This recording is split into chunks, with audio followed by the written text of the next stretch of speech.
بسم اللہ الرحمن الرحیم۔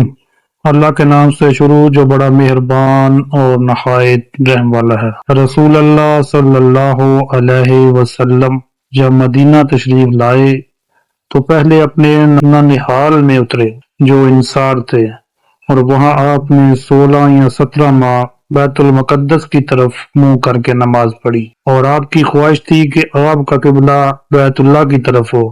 جب بیت اللہ کی طرف نماز پڑھنے کا حکم ہو گیا تو سب سے پہلے نماز جو آپ نے بیت اللہ کی طرف پڑھی عصر کی نماز تھی۔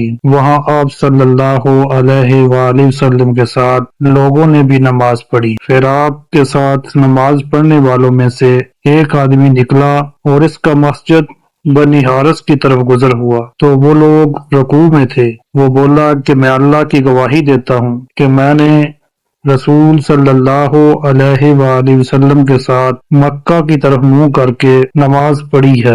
یہ سن کر وہ لوگ اس حالت میں بیت اللہ کی طرف گھوم گئے، اور جب رسول صلی اللہ علیہ وسلم بیت المقدس کی طرف منہ کر کے نماز پڑھا کرتے تھے، یہودی اور عیسائی خوش ہوتے تھے، مگر جب آپ صلی اللہ علیہ وآلہ وسلم نے بیت اللہ کی طرف منہ پھیر لیا تو انہیں یہ امر ناگوارا ہوا۔